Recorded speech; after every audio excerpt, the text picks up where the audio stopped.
Bonjour à tous, je profite de cet épisode pour vous parler du tout nouveau projet de Tip & Shaft baptisé Sailors. Sailors, avec un Z, c'est la plateforme de vidéo à la demande par abonnement dédiée à l'univers de la voile de compétition que Tip & Shaft a lancé le 1er décembre. Avec Sailors, notre objectif est de proposer aux passionnés le meilleur de la voile de compétition en streaming sur une plateforme accessible depuis tous vos appareils, ordinateurs, téléphones ou tablettes. Au menu, des documentaires, des séries, des récits de courses, des portraits, des sagas, pour beaucoup disponibles uniquement sur Sailors. Le tout pour le tarif attractif de 5,99€ par mois ou de 60€ par an. Voilà, tout ça se passe sur sailors avec un z.com.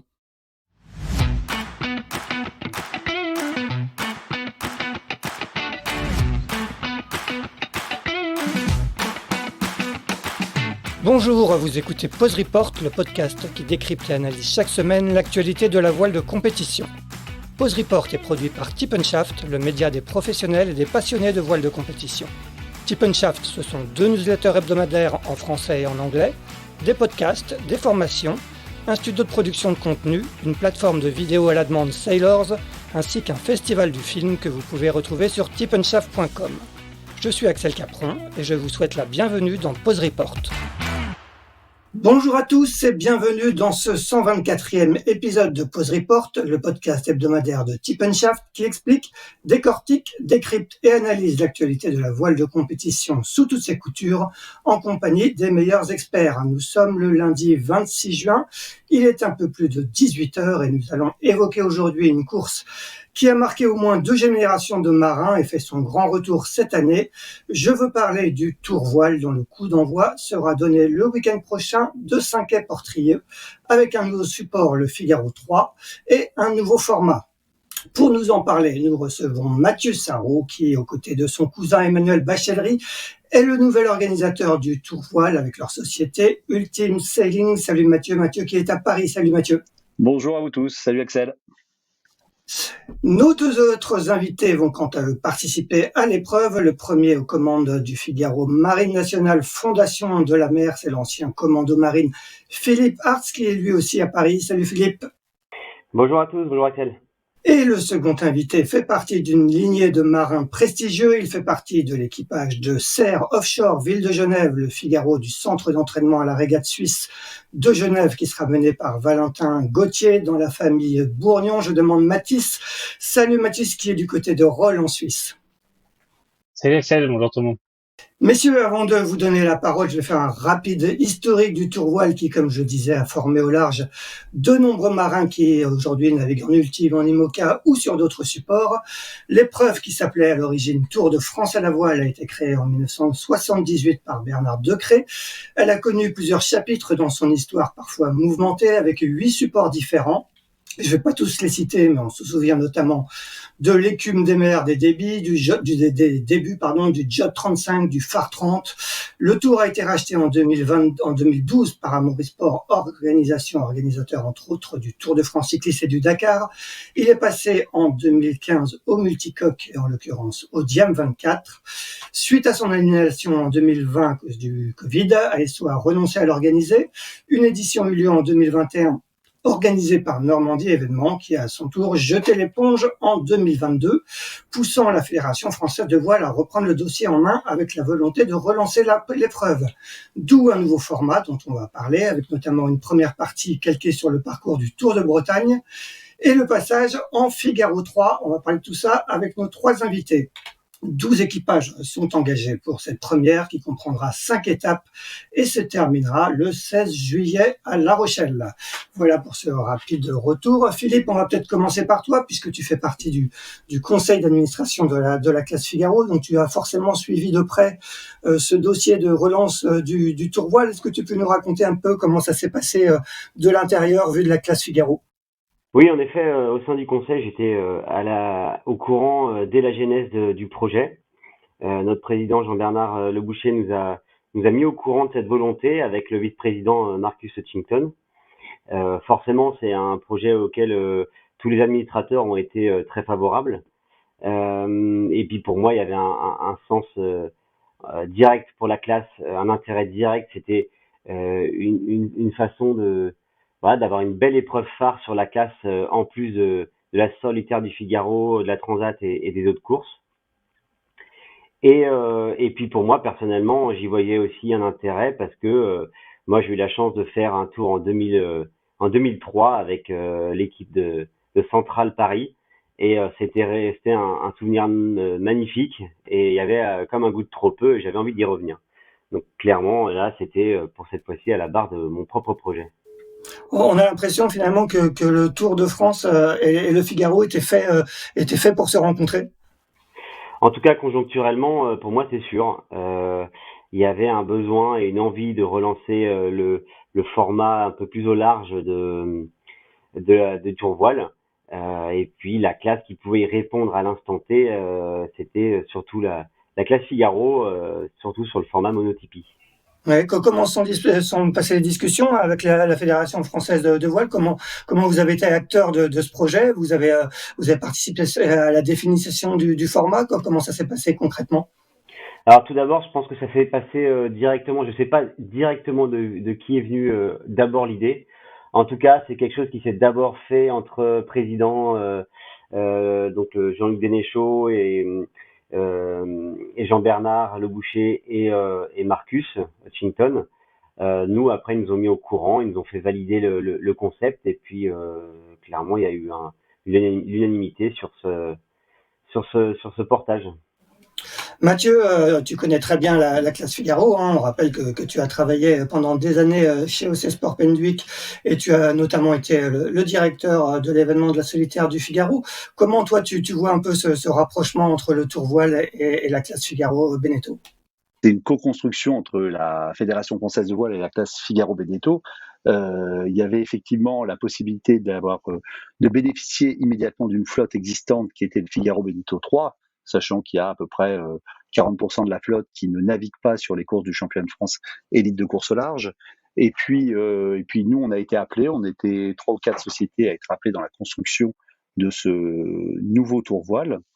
Il y a eu un appel d'offres lancé au mois de décembre avec des résultats et une notification vers le 15 janvier, ce qui était un peu tard pour cette édition. Et c'est pour ça aussi que la classe Figaro et la Fédé nous ont appuyé sur le Tour de Bretagne à la voile, qui est une épreuve du championnat de France, pour commencer à lancer la course avec pour première mission de finaliser l'acte 2 de ce tour, sachant que l'acte 1 était déjà construit par le Tour de Bretagne à la voile.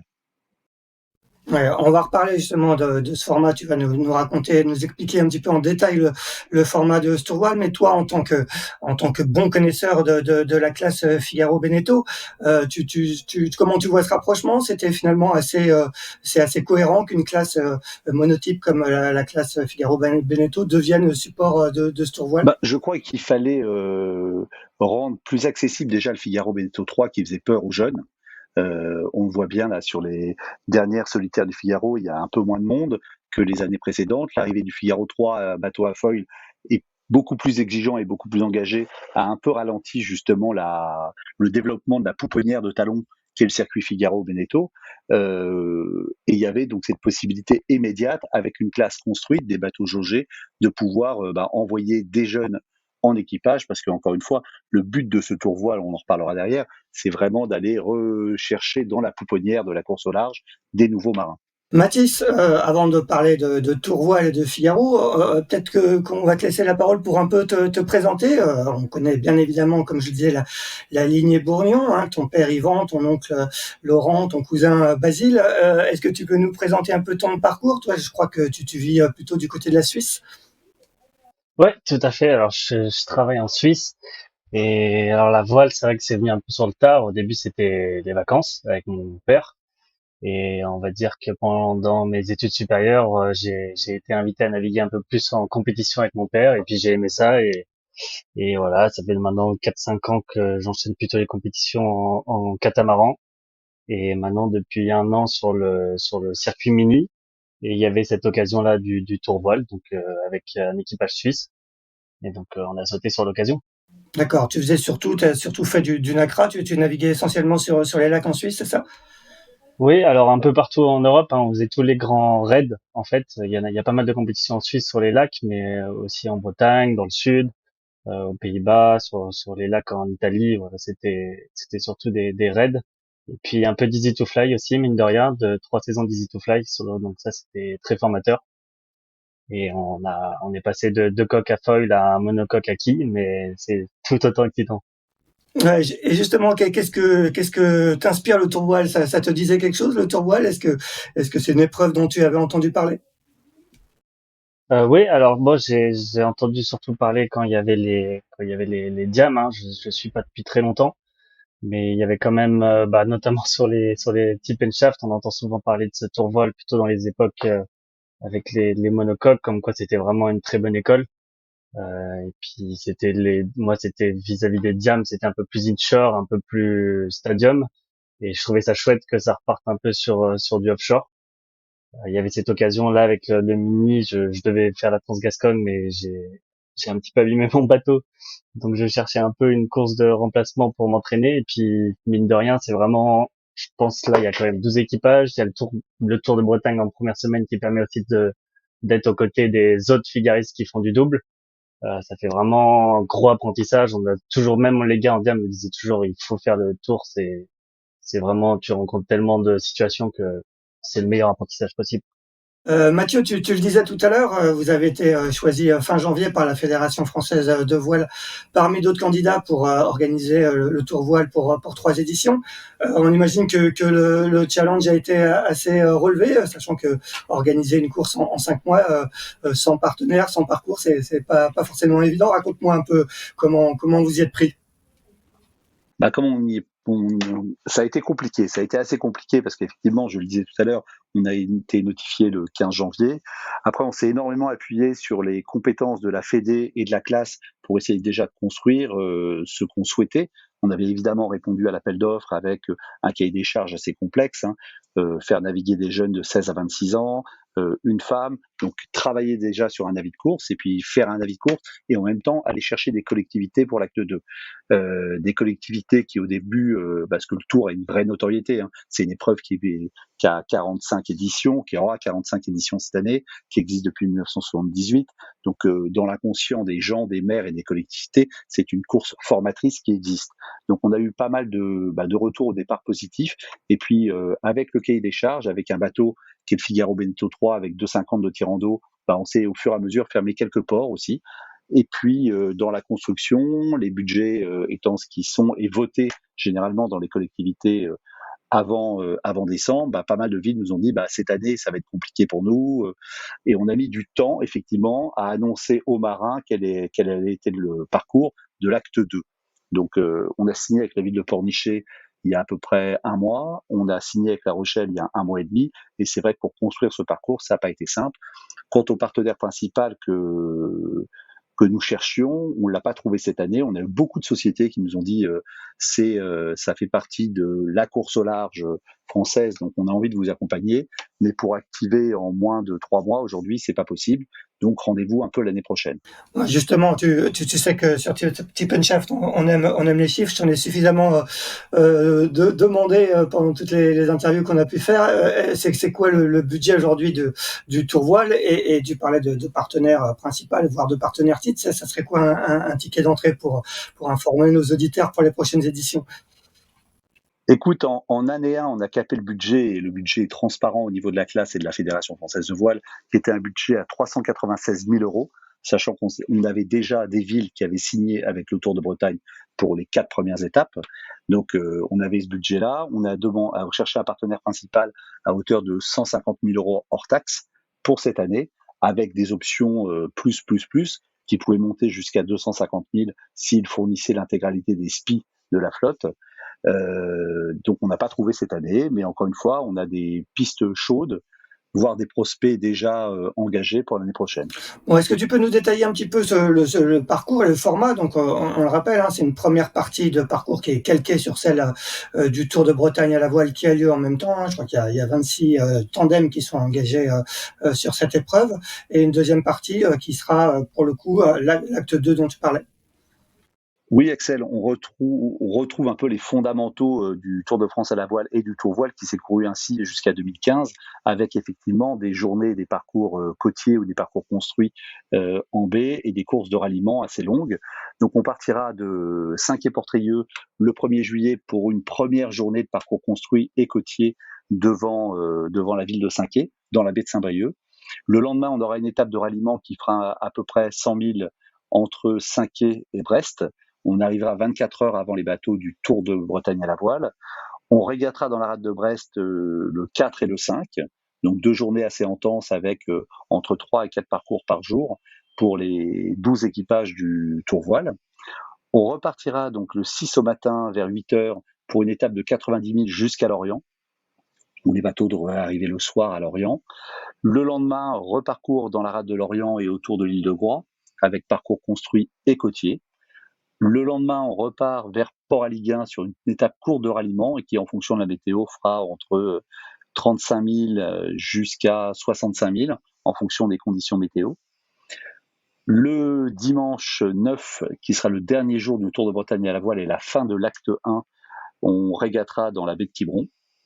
Et puis là, on volera notre propre aile à partir du 10, avec l'étape la plus longue qui fera 165 000 entre Port-Aliguin et Pornichet, en allant parer l'Occidental de Saint. On arrive donc le 11 au soir, le 11 juillet au soir, à Pornichet. Le lendemain, régate intense dans la baie du Pouliguen toute la journée. On repart le 13 de Pornichet l'après-midi, qui sera la seule journée de demi-journée de day off, pour une grande étape qui fera à peu près 120 000 jusqu'à La Rochelle. Et on régate à nouveau le 15 juillet devant La Rochelle et autour de l'île de Ré. Et là se clôturera la 45e édition du Tour voile. Bon, sacré programme, effectivement. Mathis, quand tu entends Mathieu raconter, dévoiler ce programme, qu'est-ce que ça t'inspire? Qu'est-ce que t'inspire ce programme, ce parcours surtout? Non, c'est top, c'est top. Il y a pas mal il y a un beau Tour de Bretagne. On regarde pas mal en mini sur ces endroits-là en plus, donc je pense que ça peut servir sur les courses de saison et ça donne envie. Le mixed inshore offshore, non, ça promet. Ouais, avec comme le disait Mathieu, hein, une demi-journée off seulement sur 15 jours de course, et il va falloir arriver à pas rentrer trop dans le rouge, à s'économiser. Oui, alors après, je sais que il y a des équipages qui sont très restreints en nombre, où eux, ça va peut-être être un peu difficile sur la durée. Nous, pour le coup, c'est vrai qu'on est beaucoup à participer. Il y a un roulement, donc ça va moins être un problème. Je pense que chacun s'organise en fonction du nombre de personnes. Bon, on va parler de l'équipage suisse tout à l'heure. Philippe, toi, tu as décidé donc de participer au Tour voile, là où la plupart des filiéristes ont choisi le Tour de Bretagne, qui figure lui au programme du championnat de France élite de course au large. Pourquoi ce choix? Bah, déjà, pour le championnat de France élite de course au large, j'étais un peu hors jeu parce que je faisais pas la transat. Déjà rien que par raison budgétaire et puis d'autres raisons. Et donc, bah, cette opportunité était quand même belle dans la saison à saisir. Euh, parce que c'est une course qui me plaît vraiment, qui me tient à cœur. Et puis, bah, c'est une occasion de naviguer différemment en équipage, et ben d'être inspiré par des équipiers, peu importe leur âge. C'était une bonne opportunité à saisir. Ouais, comment toi, tu racontes-nous un peu comment tu as constitué ton équipage. Tu es secondé par Pierre Le Boucher, un figariste émérite qu'on connaît bien. Comment vous tous les deux vous avez construit votre équipage? Alors initialement, j'étais pas au courant des règles de mixité et d'âge, donc du coup, j'avais appelé Mathieu Richard, Pierre Le Boucher et Adrien Hardy. Voilà, c'est un peu ma génération, à part Mathieu qui nous avait tous entraînés. Et puis les règles sont tombées d'équipage, donc bah, Mathieu est occupé, Adrien est pas mal occupé aussi, donc Pierre du coup a accepté de prendre le rôle de co-skipper. Et il nous restait, voilà, il y a un saut de génération, donc nous il nous restait à trouver deux jeunes, un garçon et une fille du coup, pour nous rejoindre. Et là Mathieu nous a aidés, et c'est là qu'on a parti dans l'optique de faire un équipage originaire des Pays de Loire. D'accord. Et comment vous l'avez constitué cet équipage? En fait, assez tôt, fin janvier, on s'est donné un rendez-vous à Pornichet. Il y a Mathieu qui avait organisé un entraînement match race comme il fait souvent. Et puis on a fait voilà, un premier rendez-vous et une première sélection sur disponibilité, sur dossier de chaque équipier. Et après, on a fait une navigation avec les intéressés. D'accord. Et du coup, vous serez combien au sein de votre équipage? Tu peux nous présenter tes jeunes équipiers? Oui. Alors, du coup, on va faire un peu de galanterie. On va commencer par Nel Castilla, qui a un titre de championne du monde en 29er. Et Elliot Ledem aussi, qui a un bon palmarès en match race et sur divers supports en voile légère également. Donc, et qui est préparateur en parallèle sur le bateau d'Éric Perron. Donc voilà, un équipage voilà, on a navigué ensemble sur le Spi West France. Là, on est quand même plutôt calé maintenant. On a nos marques, nos fonctionnements. On n'a pas tant navigué que ça parce que Pierre après était sur la Transat. On a fait le Grand Prix de l'École Navale avec Mathieu Richard, donc on revient sur Mathieu. Et voilà, on s'est fait plaisir. On, on découvre. Moi, je redécouvre l'équipage. Hein. Au début, c'était compliqué pour moi. À force de faire du solo, les mots avaient du mal à sortir de la bouche. Et puis, bah, je m'y refais. C'est comme le vélo, ça s'oublie pas. Oui, comment on navigue à 4 sur un Figaro, qui est pas un très très grand bateau, quand on a l'habitude justement soit de faire du solitaire, voire du double? C'est vrai que le cockpit est quand même fait pour le solo, c'est sûr. Donc c'est un peu compliqué d'être à plus de deux dans le cockpit. Donc globalement, il y en a deux derrière et deux devant. Et moi, j'ai choisi de laisser Pierre à la barre. Globalement, ça va être, en tout cas au moins sur le début, ça va être Pierre qui sera à la barre. Et moi, je voulais sortir la tête du bateau pour me mettre bien dans la tactique en vue de préparer la solitaire du Figaro. Et puis, sûrement, je barrerai aussi. Mais voilà, mon but, c'était de sortir la tête du guidon. Bon, et les 2 petits jeunes, vous allez les mettre sur le pont, à l'avant, en numéro 1, comme sur les grands bateaux?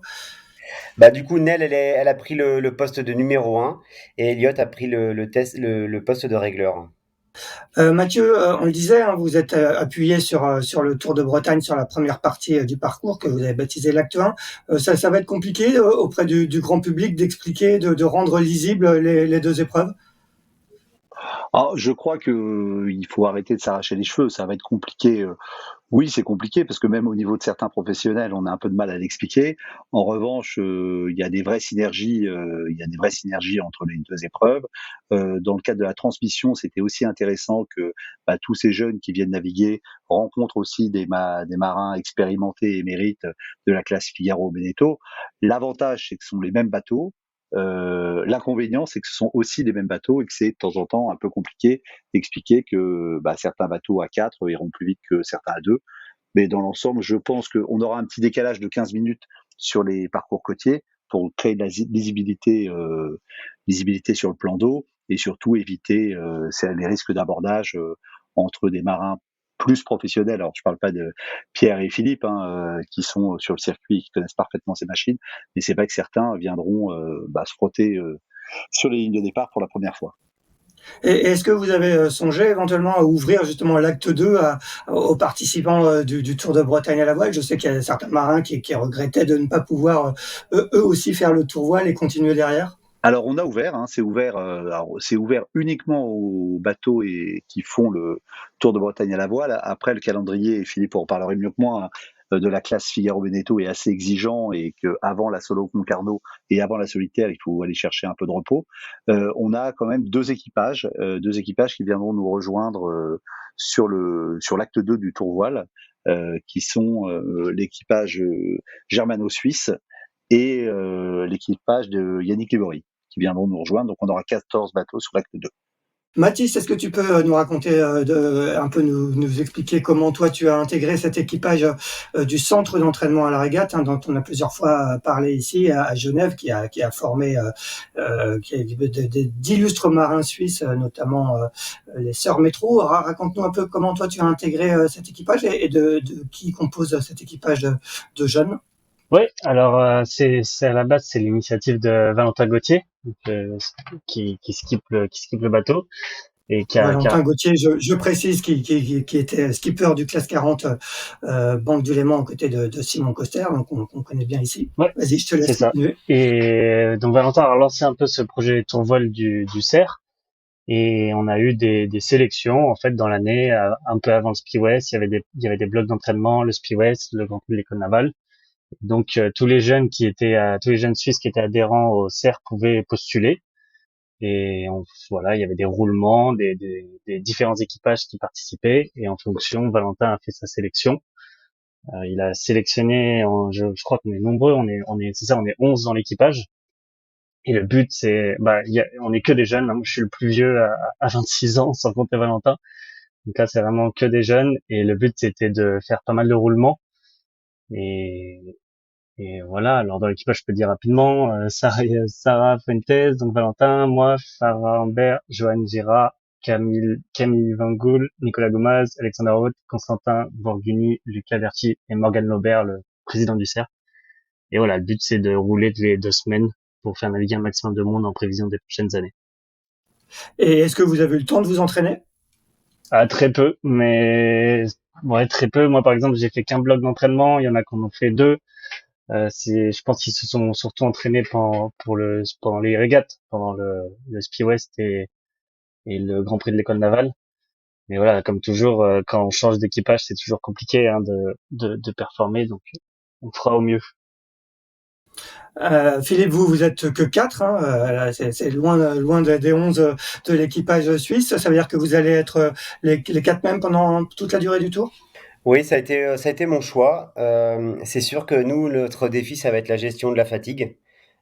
Quand l'équipage de Matisse, ça va être la réadaptation des équipages à chaque navigation. C'est un portage différent.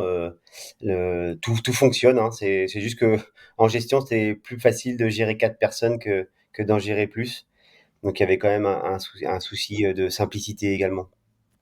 Ouais, avec Pierre Le Boucher, vous êtes un peu les têtes d'affiche, si on regarde les 12 équipages qui constituent le plateau de ce tour voile. La pression va être sur vous. Est-ce que l'objectif, c'est de gagner? Faut jamais vendre trop la peau de l'ours. On l'a vu sur le Grand Prix de l'École Navale, où on a commencé par griller le départ et revenir et en partir 3 minutes après tout le monde, ce qui nous a mis dans une situation un peu compliquée dès le départ de cette épreuve. Donc non, on va pas trop vendre la peau de l'ours. Si je pense que si on fait l'état des lieux des palmarès de chaque équipage, je pense qu'il y a vraiment des belles choses. Maintenant, c'est sûr que la feuille de match au large, elle nous donne dans les favoris. Maintenant, on va dérouler notre jeu et puis advienne que pourra. Toi, tu as comme partenaire la Marine nationale. Ils ont adhéré à ce projet, finalement, qui est aussi quelque part un projet de formation, de transmission. Globalement, la marine, elle me fait confiance dans la conduite de mon projet. Ils sont en information, enfin, je les tiens informés, voilà, je communique sur ce que je fais. Mais en gros, c'était pas prévu dans mon programme initial. Mais, quand je leur ai tout de suite signalé mon intention de participer, j'ai eu aucun veto. Donc, pour les partenaires, c'est sûr que c'est une belle occasion en plus du programme initial. Mathieu, justement, quels sont un peu les profils des équipages et quels sont les profils des partenaires qui sont derrière eux? Est-ce qu'il y a des bateaux de ligue? Est-ce qu'il y a des bateaux avec des partenaires privés? Quel est le morphotype de l'équipage de ce premier tour voile en Figaro Beneteau 3? Dans cette renaissance, on a plutôt effectivement des bateaux soutenus ou par des collectivités ou par des ligues qui sont là, et c'est un peu la volonté de cette renaissance du Tour. Hein. Je le disais lors d'une interview dans Tip & Shaft, moi je rêverais que ça redevienne un peu le Interville de la voile, où chaque collectivité, chaque ligue ait son bateau pour pouvoir venir régater, avec des marins professionnels, mais pas trop. Moi, dans mon esprit, ce qui a un peu tué le Tour voile, c'était l'arrivée de Chris Dixon dans les années 90 sur le Tour, où on est arrivé avec des équipages 100% professionnels de mercenaires pour venir gagner cette épreuve mythique de la course au large. Là, le but du jeu, c'est encore une fois, et c'est pour ça qu'on met des limites à l'âge, et Philippe le disait tout à l'heure, c'était un peu contraignant au départ, et puis surtout que la règle est arrivée un peu tard, mais c'est aussi le but de ce tour. On a des équipages professionnels qui nous avaient dit cette année, bah, nous on viendrait bien, mais on vient pour gagner le tour, On vient pas uniquement pour former des équipages ou des jeunes. Donc donc le profil, c'est plutôt des jeunes. Quand je vois la moyenne d'âge, désolé Philippe, avec Pierre, vous êtes les doyens de l'épreuve, hein. On est plutôt sur des profils post 2000 qui viennent découvrir le large. Mathis, vous, c'est vraiment ça, hein. C'est le projet, il est vraiment fait pour ça. Ouais, carrément. Il y en a plein qui ont vraiment jamais navigué au large dans l'équipage. C'était la première fois qu'ils sortaient du lac. Donc c'est vraiment faire découvrir. C'est le cœur du cerf hein, aussi. Donc c'était ça la mission. Et est-ce que vous y allez quand même avec des ambitions? Qu'est-ce que vous attendez de ces 2 semaines de tourvoile? Progresser. Non, on va faire au mieux. Je sais pas. Peut-être il y a peut-être un autre équipage étranger. Ce serait bien qu'on soit le meilleur équipage étranger. Il y a un équipage belge, effectivement, les Voilà, Belges c'est ça. qui sont historiquement, comme le cerf d'ailleurs, inscrits sur le tourvoile. Mathis, est-ce que tu peux nous parler un petit peu de tes ambitions à plus long terme? Toi, tu disais, hein, tu as fait d'abord surtout du catamaran sur différents plans d'eau, du Nacra 20, de l'ETF 26. On a l'impression que tu as envie de prendre le tournant du large. Effectivement, hein, ça tente. Ça, c'est un petit peu une drogue, je pense, pour tout le monde ici. Et là, j'ai eu l'opportunité du projet Mini C50, où en parallèle de mon travail chez Forward Whip, j'arrive à concilier les deux. Et le projet, ça serait donc de faire très bien, voire de gagner la Mini Transat 2025. Et si possible, après continuer sur plus gros et plus rapide. Et voilà. En tout cas, c'est les projets à venir, c'est réussir cette Mini Transat 2025. D'accord. Donc aujourd'hui, tu fais quoi comme métier? Je suis responsable marketing de Forward Whip. Vous voyez ce que c'est, oui, Oui, oui, on a un équipementier suisse qui fait surtout les gilets et les casques de CLGP, par exemple. d'accord, ouais. Enfin, voilà, D'accord, ouais. je travaille chez eux surtout. Et ils me permettent de me libérer pour pouvoir faire m'accompagner dans mes projets de course depuis toujours, depuis le catamaran et aujourd'hui dans le mini. Et tu peux nous présenter un peu ton projet Mini? Tu navigues sur quel bateau et quels sont tes premiers retours sur ce circuit? Ouais, alors j'ai pu avoir le 934, l'ancien Lilienthal de Björg Richter, qui a quand même 2 podiums en transat, donc c'est un bon bateau en proto. Et on a eu l'opportunité l'hiver d'acheter ce bateau qui est basé à la Trinité-sur-Mer. Donc j'ai un peu je retourne aux sources où j'étais à la maternelle. Mais il y a les trajets qui sont un peu compliqués, mais voilà, c'est pour ça qu'on a un arrangement aussi, c'est que le bateau est basé en Bretagne. Et c'est très chouette. En fait, j'avais un peu cette appréhension du manque de vitesse, du manque de régate au contact, voilà, d'un autre exercice total hein, que le inshore en kata. Et en fait, j'adore ça. Il y avait les records quand même en catamaran. On avait fait quelques longues traversées au large qui me faisaient sentir que j'allais apprécier ça. Mais là, le solitaire, c'est vraiment un kiff. Ça donne envie même là, les courses de saison, ça donne presque envie de continuer, quoi, d'en faire plus, d'aller plus loin, d'attaquer les grosses courses comme la Transgascogne, la SAS et la Transat. Et là, l'exercice est vraiment intéressant. Ce solitaire sur un proto là, t'as toujours la tête qui fuse à faire quelque chose, c'est jamais fini. Et c'est aussi ça, là, les régates au large du Tourvoile, je pense que c'était intéressant pour moi de faire ça parce que ça allait être vraiment du contact sur 100 000, 150 000, c'est vraiment formateur à ce niveau-là. Donc ça se marie bien. Bon, un peu, tu suis, en tout cas, vous avez des trajectoires parallèles avec ton cousin Basile, hein, qui a fait du Mini et qui est maintenant en Figaro. Vous vous suivez? Comment tu vois un peu son parcours? Oui, c'est vrai. C'est vrai qu'il avait fait aussi, il avait fait le Tourvoile aussi en diable d'ailleurs. Et alors, Basile, il a commencé beaucoup plus tôt que moi. Mais c'est vrai qu'il avait fait aussi classe 40 pour commencer. Et on se suit de loin. Hein. On n'a pas vraiment déjà navigué ensemble en fait. On a que navigué 1 ou 2 fois pour le plaisir sur le Dakar, mais on n'a jamais eu trop l'occasion. Et bon, bien sûr, on suit ce qu'on fait, on s'encourage, on envoie des petits messages avant les courses. Et là, il sera sur le Tour de Bretagne en Figaro aussi, donc ça sera chouette.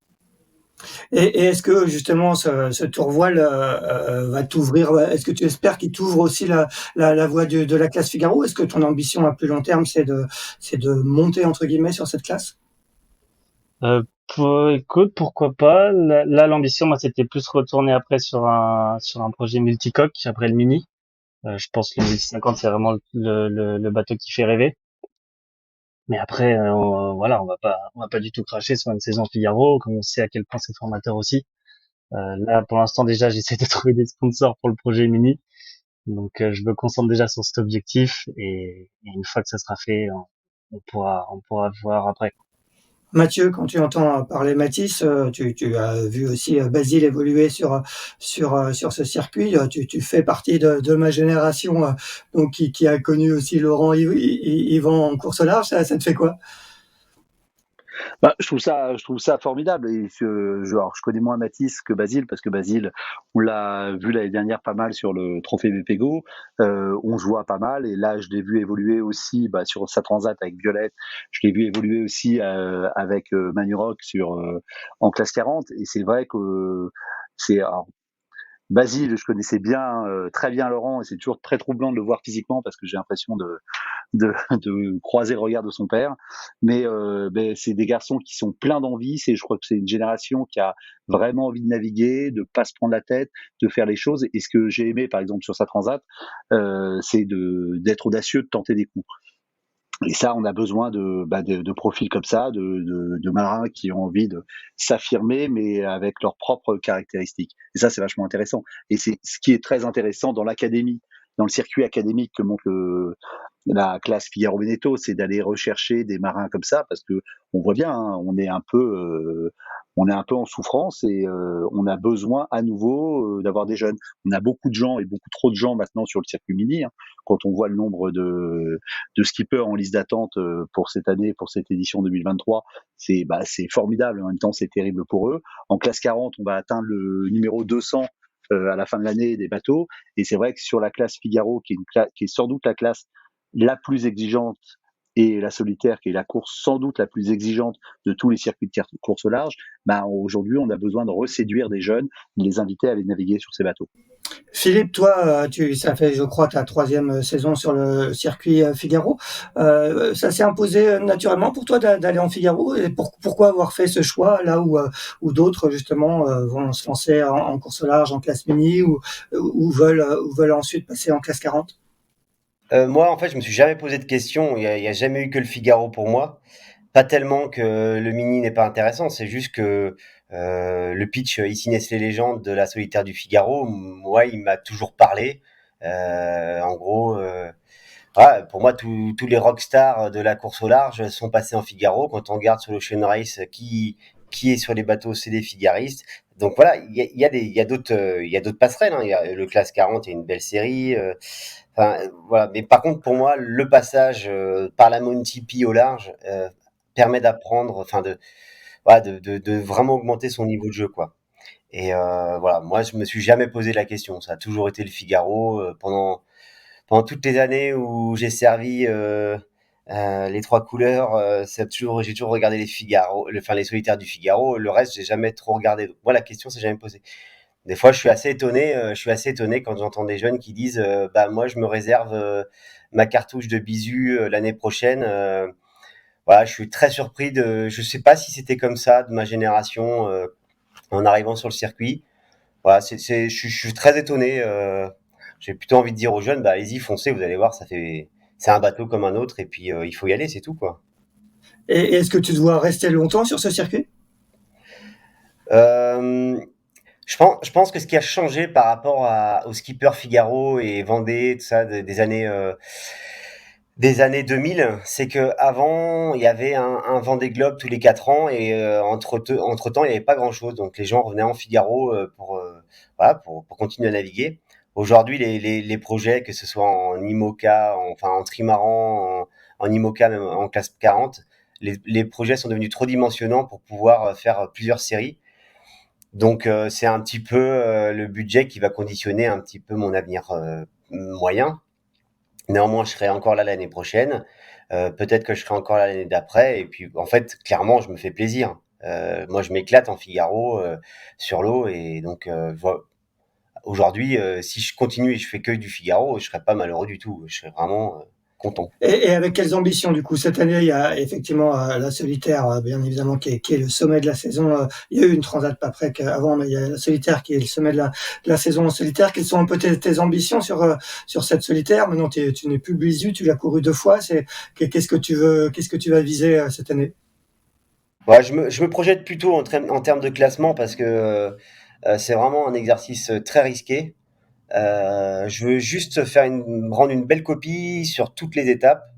C'est un peu ça ce sera ça mon leitmotiv. Voilà, faire des belles manches, bien gérer du début à la fin et pas avoir une fausse note sur une étape qui met un peu le classement général par terre, quoi. Et est-ce que tu as l'impression de te rapprocher des meilleurs? Ça fait maintenant, tu as quand même un peu de bouteille maintenant. Comme tu le disais, hein, les gens restent en plus moins longtemps qu'avant sur le circuit. Donc au bout de 2 ans, on commence à avoir un peu de bouteille là où les années précédentes, on était encore assez débutants.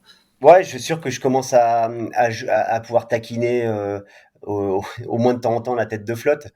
Maintenant, moi, ce que je dois gagner, c'est de la régularité à ces places-là. Mathieu, tu voulais rebondir? Oui, oui, non, c'est vrai que quand on le voit sur le circuit Figaro-Benetton, moi je me souviens pas de l'ancien temps, mais on a certains marins qu'on fait, bon, je parle pas de Jean-Paul Mourenne qui l'a fait 28 fois, mais qui restaient entre 10 et 15 saisons en Figaro. Là, on est plutôt sur des cycles de 4 ans où nos jeunes figaristes sont assez impatients, ils regardent déjà le support d'après. Et, euh, et c'est vrai que ça, c'est un changement radical. Je me souviens, dans la dernière solitaire du Figaro, j'ai déjà raconté l'anecdote, mais sur les 48 marins qui ont fait la solitaire 2019, cette année sur le circuit, il n'y en a plus que 4. Donc il y a un turnover qui est assez violent, et c'est peut-être là où la solitaire souffre un peu, alors que les figaristes devraient rester un peu plus longtemps pour justement s'entraîner davantage, je trouve. Et ce turnover, tu l'expliques quoi? Par le changement de support? Le Figaro 3 a tué le jeu, entre guillemets, ou par d'autres raisons? Non, je pense pas que ce soit le changement de support. Je crois que c'est la dureté de la course, de la solitaire. C'est la dureté de la course et la dureté de vendre le programme. Euh, et c'est vrai qu'aujourd'hui, c'est presque plus simple de passer en classe 40 et d'aller vendre un programme avec une route du Rhum, une Jacques Vabre tous les 2 ans, que d'une solitaire et de remettre le couvert tous les ans sur une solitaire du Figaro, qui est toujours très difficile à gagner. C'est Philippe le dit, la principale qualité d'un marin sur la solitaire, c'est la régularité. On peut faire des coups, on peut briller sur une étape, 2 étapes. Malheureusement, on peut aussi s'effondrer, comme c'est une course au temps qui est ultra cruelle. C'est difficile de le vendre à un partenaire, souvent. Mathis, toi, tu le disais, c'est pas ta priorité de faire du Figaro, mais est-ce que la solitaire, ça t'inspire? Est-ce que c'est une course quand même que tu rêves de faire un jour? Je dirais pas forcément que je rêve de la faire, mais curieux de la faire, oui.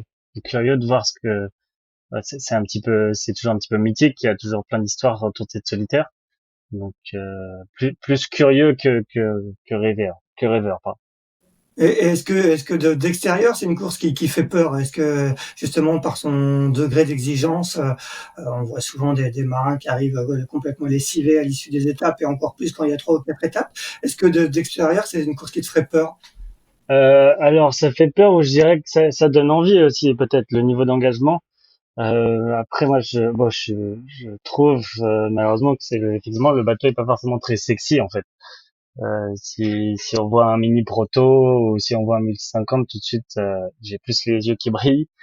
Et je pense que c'est peut-être un peu plus le frein, c'est le bateau en lui-même, parce que le niveau d'engagement et le niveau, au contraire, je pense que ça attire. C'est ce qui donne envie d'aller là-dedans. Mais, mais le bateau en lui-même fait pas forcément rêver, quoi.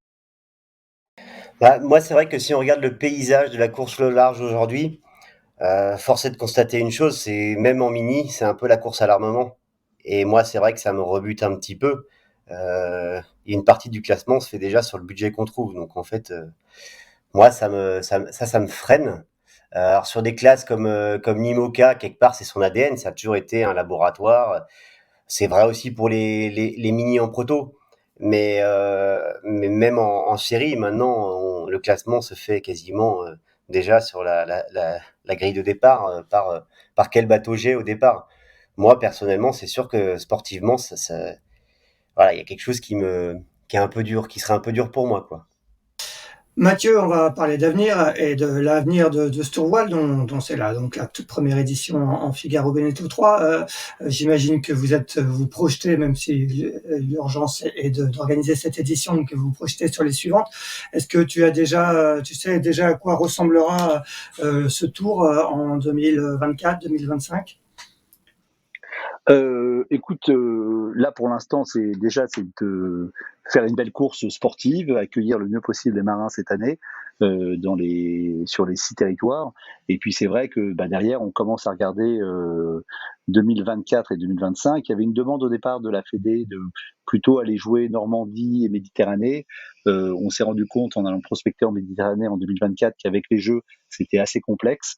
Donc on est aussi en train de travailler sur un tronçon plutôt Bretagne, Normandie, Hauts-de-France pour 2024, plutôt que d'aller en Méditerranée et peut-être, pourquoi pas, travailler aussi sur 2025 sur un tronçon full Méditerranée, parce que c'est un terrain de jeu qui est assez exceptionnel.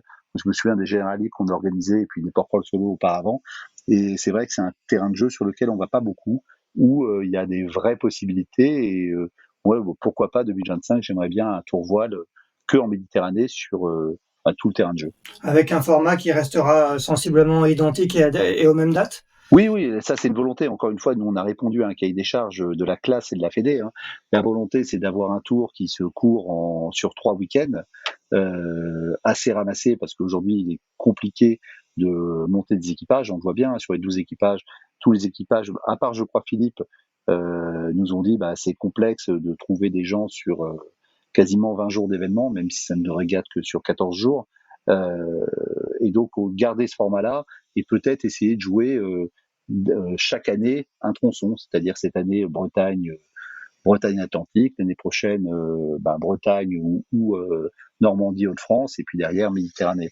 Mais oui, essayer de donner un rythme parce que déjà les collectivités qui nous ont répondu défavorablement cette année en fonction du timing nous ont demandé si ils pouvaient être candidats pour l'année prochaine ou l'année suivante. Il faut être assez clair et leur dire que la prochaine opportunité d'accueillir le Tour Voile, si c'est toujours nous au bout de 3 ans, ce sera à telle date. Un petit mot, Mathieu, sur une autre de vos activités. Vous êtes propriétaire avec Ultime Sailing de l'ancien actuel qu'Éric Perron essaie d'armer pour prendre le départ le 7 janvier 2024 de l'Arkea Ultime Challenge Brest. Où vous en êtes sur ce dossier-là? Est-ce que on sait que Eric court contre le temps, hein, je crois que les limites d'inscription sont à la fin de la semaine le 30 juin. Est-ce que tu penses que ce bateau prendra le départ du Tour du Monde? Alors c'est un sujet qui est assez complexe. Eric a un contrat d'affrètement avec nous pour la saison 23 début 24. C'est vrai qu'il a été difficile et il est difficile pour Eric, il nous dit souvent de parler d'une course qui a du mal à exister en dehors de notre tout petit milieu. C'est vrai que quand on parle du Tour du Monde en solitaire, les gens se projettent plutôt vers le Vendée Globe que vers ce premier Tour du Monde en ultime. Eric se bagarre, il se bagarre tous les jours. On l'a au moins une fois par semaine pour le soutenir et l'aider à trouver des partenaires.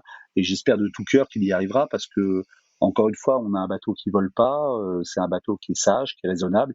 Et je crois que la première qualité pour finir sur une belle place sur ce Tour du Monde, c'est de le terminer. Et le bateau en a la possibilité, Eric en a le talent. Donc j'espère qu'il s'alignera le 7 janvier prochain sur la ligne de départ au large de Brest.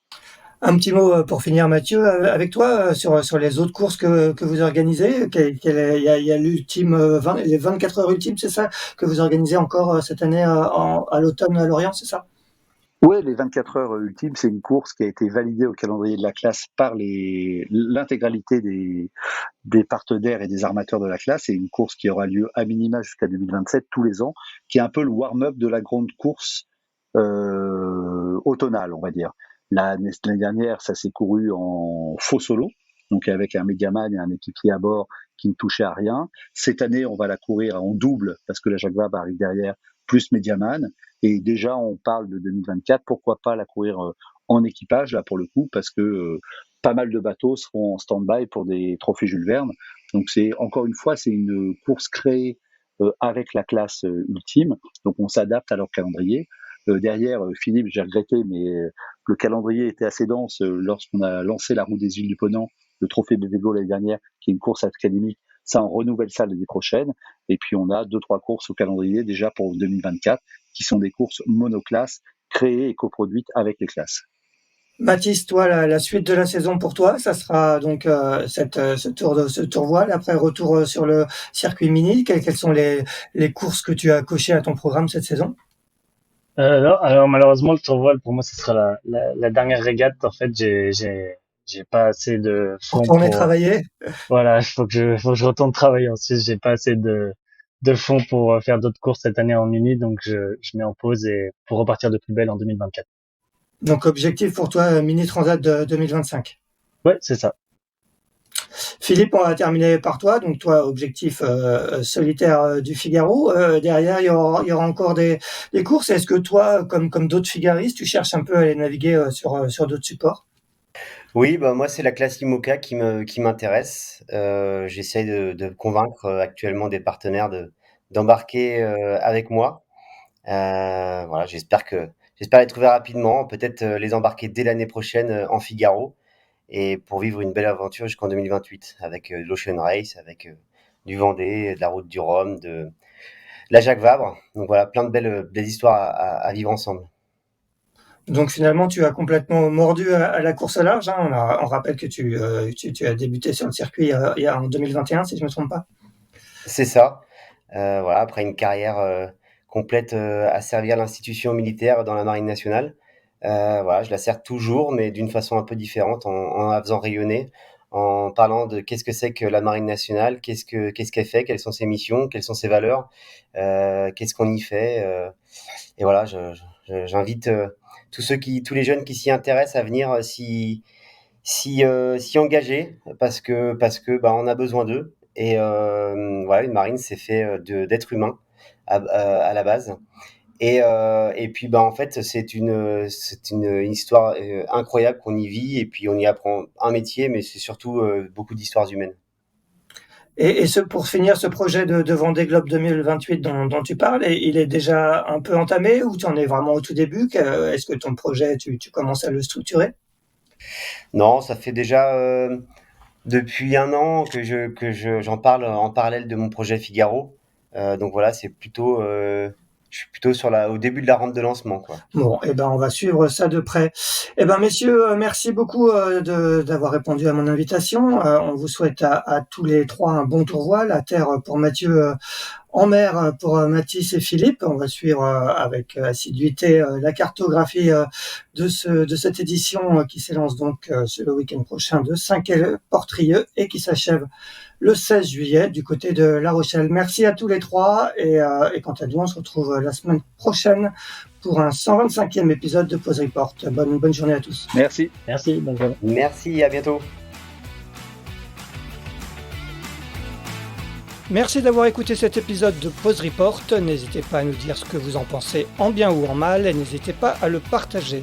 Si vous souhaitez suivre l'actualité de la voile de compétition, je vous encourage à vous abonner à la newsletter de Tip & Shaft, envoyée chaque vendredi à 17h. Pour vous inscrire, ça se passe sur tipandshaft.com. À bientôt!